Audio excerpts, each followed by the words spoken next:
Aunty वहाँ आकर दिग्या की चादर हटाती है और दिग्या को चुप रहने को कहती है और बोलती है कि हमारे बीच जो कुछ भी होगा वो किसी को बताना मत। कहानी के शुरुआत में हमें दिखाया जाता है कि दिग्या आंटी के पास आता है। दरअसल वो उसकी चाची होती है। चाची उसे अपने पास बुलाती है और उसकी शर्ट इन करती है। दिग्या का दोस्त वहाँ पर खड़ा होकर ये सब देख रहा था। चाची दिग्या को अपने पास बिठाती है और बोलती है कि तुम इस कपड़े में बहुत सुंदर लग रहे हो। चाची उसे बोलती है कि क्या तुम्हें पैसे चाहिए। दिग्या बोलता है कि नहीं, मेरे पास ऑलरेडी पैसे हैं।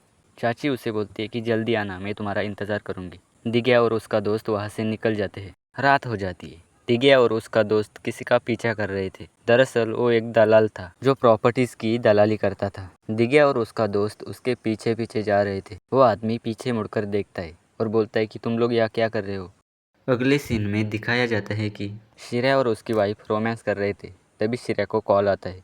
दलाल श्रेया को कॉल करके बुलाता है। वो बोलता है कि उस चाल की घर पावती मैंने तुम्हारे नाम कर दी है, उसे लेने के लिए जल्दी से आ जाओ। ये सब वो दलाल दिग्या और उसके दोस्त के कहने पर कर रहा था। श्रेया और उसकी वाइफ तुरंत उसके बताए हुए जगह पे आते हैं। तभी श्रेया की बीबी को उस दलाल की लाश दिखती है। ये देखकर वो दोनों भी डर जाते हैं। उस दलाल को बहुत ही बेदर्दी से मार दिया होता है। ये सब देखकर श्रेया और उसकी वाइफ वहाँ से भागने लगती है। तभी वहाँ पर दिग्या आ जाता है। दिग्या और उसका दोस्त उन दोनों के मुंह पर पट्टी बांध देते हैं और उन दोनों को चाकू दिखाने लगता है। 4 महीने पहले दिग्या और उसका दोस्त टेरिस पर पतंग उड़ा रहे थे। तभी वहाँ पर उसकी दादी आ जाती है। दादी उसे पीटने लगती है और बोलती है कि पढ़ाई करने का छोड़कर तुम ये सब करते हो। दिग्या वहाँ से भागने लगता है और दादी उसके पीछे पीछे भागने लगती है। दिग्या भागते भागते घर आ जाता है और दादी भी उसके पीछे पीछे घर में आ जाती है और फिर से दिग्या को पीटने लगती है और बोलती है कि ये सब करके तुम्हारा भविष्य खराब मत करो, बल्कि पढ़ाई पर ध्यान दो। तभी वहाँ पर दादी के भांजे की बीबी आ जाती है। दादी और उसके बीच बहस छिड़ जाती है। दादी उसे बोलती है कि तुम मेरे घर में रहकर मुझ पर रोप नहीं झाड़ सकती। दिग्या ये सब चुपचाप देख रहा था। अगले सीन में दिखाया जाता है कि बालकनी में सब लोगों की मीटिंग हो रही थी। दरअसल उस चाल के रीडेवलपमेंट के लिए उन लोगों को उस चाल के बदले पैसे मिलने वाले थे, लेकिन दादी अपनी खोली बेचने से मना कर देती है। सभी लोग दादी को बहुत समझाते हैं, लेकिन दादी किसी की भी बात नहीं सुनती। मीना बोलती है कि इस चाल के घर में रहकर सड़ने से अच्छा है कि हम इसे बेच देते हैं। दादी उसे बोलती है कि ये घर मेरा है, इसे बेचना है या नहीं ये मैं डिसाइड करूँगी। दूसरे सीन में दिखाया जाता है कि दादी का भांजा दिग्या किसी की राह देख रहा था। तभी वहाँ पर दलाल आ जाता है। दलाल उससे बोलता है कि अगर तुम्हें अपने नाम की घर पावती चाहिए तो पहले 5 लाख दो। दिग्या बोलता है कि इतने सारे पैसे मैं कहाँ से लाऊं। दरअसल दिग्या दादी का घर इल्लीगल तरीके से अपने नाम करवाना चाहता है और इसलिए दलाल उससे 5 लाख मांग रहा होता है। दिग्या बोलता है कि मैं कुछ भी कर अगले महीने तक 5 लाख का इंतजाम कर दूंगा।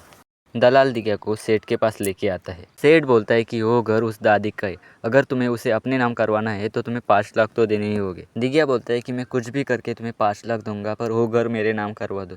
सेठ बोलता है पहले तुम पैसे लाओ, उसके बाद हम देखेंगे। अगले सीन में हमें दिखाया जाता है कि दिग्या और उसका दोस्त अंडे छील रहे थे। दादी बोलती है कि इसमें से कुछ अंडे कम हैं, कहीं तुमने तो नहीं इसे खाया। दिग्या बोलता है मैंने नहीं, मेरे दोस्त ने खाया है। दादी शाम को शराब की दुकान के बाहर अंडे का ठेला लगाती थी। तभी उसका पड़ोसी वहाँ पर आता है और बोलता है कि आज बहुत कम अंडे बिके हैं। दादी बोलती है कि हाँ, आज बहुत ही कम अंडे बिके। पड़ोसी बोलता है कि ठीक है, मुझे 2 अंडे दो और खाते पर मेरा हिसाब लिख के रखो। दादी बोलती है ठीक है और उसे अंडे दे देती है। अगले सीन में दिखाते हैं कि पड़ोसी ढाबे पर शराब पीने आया होता है। तभी उसके पास एक आदमी आके बैठता है जिसने श्रेया को दलाल से बात करते हुए देखा था। वो उसे बताता है कि श्रेया उस दादी का घर अपने नाम करवाना चाहता है। पड़ोसी तुरंत ये सब दादी को बता देता है। दादी दिग्या को बोलती है कि तुम यहाँ पर ध्यान दो, मैं आती हूँ। दादी के जाते ही दिग्या अंडे ठूसने लगता है। दादी पड़ोसी के साथ तुरंत अपने चाल पे पहुँचती है और घर में जाकर श्रेया को बोलने लगती है कि तुम्हारी हिम्मत कैसे हुई कि मेरा घर तुम्हारे नाम करने की। तुम्हें मैंने यहाँ रहने क्या दिया, तुम तो मेरे सर पे मुतने लगे। श्रेया बोलता है कि ये सब झूठ है, मैंने ये सब कुछ नहीं किया। तभी वहाँ पे श्रेया की बीबी आ जाती है और वो दादी से झगड़ने लगती है। वो दोनों एक दूसरे को मारने लगते हैं। श्रेया इस फाइट को रुकवा कर अपनी बीबी को कमरे में ले जाता है। दादी तुरंत उस सेठ के पास जाती है और उससे पैसे मांगने लगती है। दादी बोलती है कि श्रेया ने जो मुझे पैसे दिए थे उसे मैं लौटा कर उसे घर से बाहर निकालना चाहती हूँ। उसके बीबी ने आज मुझ पर हाथ उठाया है। दरअसल सेठ भी श्रेया से मिला होता है, लेकिन दादी के सामने ऐसे दिखाता है कि जैसे वो दादी के साथ हो। वो अपने आदमी को श्रेया को वहाँ लाने को बोलता है। आदमी श्रेया को वहाँ लेके आता है। सेठ उसे रूम में ले जाता है और बोलता है कि अभी तुम दादी की माफ़ी मांगो, मैं ये सब संभाल लूँगा। श्रेया बाहर जाकर दादी की माफ़ी मांगने लगता है और बोलता है कि आगे से मैं ऐसा नहीं करूँगा। दादी बोलती है कि मुझे पता है ये सब तुमसे तुम्हारी बीबी करवाती है, और दादी उसे माफ़ कर देती है। अगले सीन में हमें दिखाया जाता है कि दिग्या और उसका दोस्त एक सुनसान जगह पे पतंग उड़ाने आए होते हैं। दोस्त दिग्या को बोलता है कि तुम्हें ऐसे जगहों पर डर नहीं लगता। दिग्या उसे बोलता है कि शायद तुम्हें पता नहीं कि मेरा बाप कौन था। मेरा बाप इस जगह का सबसे बड़ा डॉन था, लेकिन किसी ने उसे मार दिया। अगले सीन में दिखाया जाता है कि दिग्या का चाचा उससे मिलने के लिए उसके घर आता है। चाचा को देखकर दिग्या बहुत खुश हो जाता है। चाचा बोलता है कि मैंने सुना है कि इस जगह का रीडेवलपमेंट होने वाला है। दादी बोलती है अच्छा तो तुम यहाँ अपना हिस्सा मांगने आए हो, और उसे घर से बाहर भगा देती है। अगले सीन में दिखाया जाता है कि दिग्या एक पेटी निकालते है जिसमें उसके बाप के हथियार थे। दादी उसे बोलती है कि इन सबको भंगार में जाके बेच के आओ। दिग्या उन्हें बेचकर पैसे लेके आता है। उनमें से कुछ पैसे अपने पास रखता है और बाकी के पैसे दादी को दे देता है। दिग्या अपने दोस्त से कहता है कि मैं अपने बाप के खून का बदला लेना चाहता हूँ, लेकिन मुझे पता नहीं कि उन्हें किसने मारा है। अगले सीन में दिखाया जाता है कि दादी अपने पड़ोसी के घर आई होती है। दरअसल वो अपना घर बेचने निकला होता है। दादी बोलती है कि आखिर तुम इस घर को क्यों बेचना चाहते हो।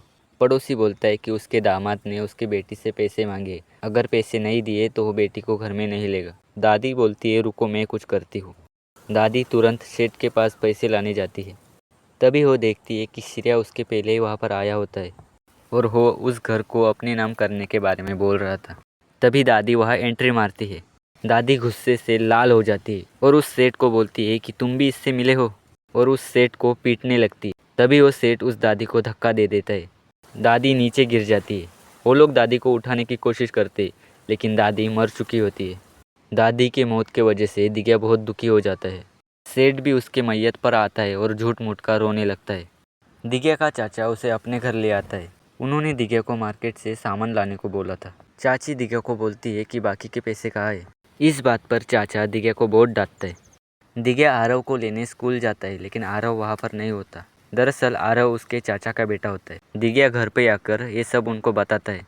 वो बताता है कि एक आदमी ने बोला है कि अगर आरव को जिंदा चाहते हो तो 1 लाख लेके आओ। चाचा और दिग्या पैसे लेकर आरव को लेने निकलते हैं, लेकिन घर पे वापस सिर्फ दिग्या ही आता है और उसके साथ पुलिस भी आई होती है। पुलिस चाची को बताती है कि उसके पति को और बेटे को किसी ने मार दिया है। अगले दिन पुलिस इन्वेस्टिगेशन शुरू होती है। दिग्या पुलिस को बताता है कि एक बोना सा आदमी आरव को स्कूल से लेके गया था। पुलिस बोलती है कि हम जल्द ही खूनी को ढूंढ लेंगे। अगले सीन में दिखाया जाता है कि घर में सिर्फ चाची और दिग्या दोनों ही होते हैं। दिग्या चाची का सर दबा रहा होता है। 2 महीनों के बाद चाची परफ्यूम लगा रही होती है। तभी उसे एक कॉल आता है। चाची दिग्या को बताती है कि श्रेया और उसकी बीवी अब इस दुनिया में नहीं रहे। दिग्या उनके मैयत पर पहुंचता है। उनको जलाने के बाद दिग्या वापस घर आता है। चाची दिग्या से बोलती है कि तुम टेंशन मत लो, मैं हूँ ना।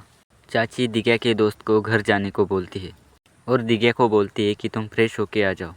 2 महीने पहले चाचा और श्रेया घर के हिस्से के बारे में बोल रहे थे। चाचा बोलता है कि ये घर तुम रख लो और मुझे पैसा दे दो, मैं दिग्या को अपने साथ ले जाऊंगा। दिग्या अपने दोस्त से कहता है कि अब मैं अपने चाचा के घर जाने वाला हूँ। दोस्त बोलता है कि तुम यहाँ फिर कभी नहीं आओगे। दिग्या बोलता है कि नहीं, तुमसे मिलने तो मैं आता रहूँगा। अगले सीन में दिखाया जाता है कि दिग्या आरव को अपनी पतंग दिखा रहा था, लेकिन आरव उस पतंग को फाड़ देता है। ये देखकर दिग्या को बहुत दुख होता है। अगले दिन चाची दिग्या से कपड़े धुलवाती है और बोलती है कपड़े धोने के बाद आरव को लेके स्कूल जाना है। दिग्या आरव को लेकर स्कूल जाता है। आरव उसे गेट पर ही रोकता है और बोलता है अंदर मत आओ, यहाँ से ही घर चले जाओ। दिग्या घर आ जाता है। बहुत प्यास लगने के कारण बिना हाथ धोए वो पानी पीने लगता है। तभी वहाँ पर चाची आती है और बोलती है कि तूने बिना हाथ धोए ग्लास को हाथ कैसे लगाया। अगले सीन में दिखाया जाता है कि उस पड़ोसी की बेटी फिर से अपने पति से झगड़कर घर आती है। वो बोलती है कि मैं वापस फिर से उसके पास नहीं जाऊंगी, क्योंकि वो फिर से पैसे मांगने लगा था। दिग्या घर पर पोछा लगा रहा था। तभी उसकी नज़र कार पे पड़ती है। वो उस कार को चलाने लगता है, पर गलती से वो कार टूट जाती है। इस वजह से चाचा उसे बहुत मारता है और आरव भी उसके हाथ को काट लेता है। चाचा उसे मुर्गा बनाता है और आरव उसको लात मार के वहाँ से चला जाता है। अगले दिन दिग्या का दोस्त आरव को किडनैप कर लेता है। दरअसल ये सब दिग्या का प्लान था। दिग्या चाचा को लेकर उसे ढूंढने निकलता है। इधर दोस्त ने उसे मार मार कर उसका बुरा हाल किया होता है। दिग्या और चाचा दोनों उसे ढूंढने लगते हैं। आखिरकार वो लोग उस जगह पहुंच जाते हैं, पर तब तक आरव मर चुका होता है। मौका देखते ही दिग्या चाचा को भी मार देता है और यहीं पे कहानी का पहला पार्ट खत्म होता है।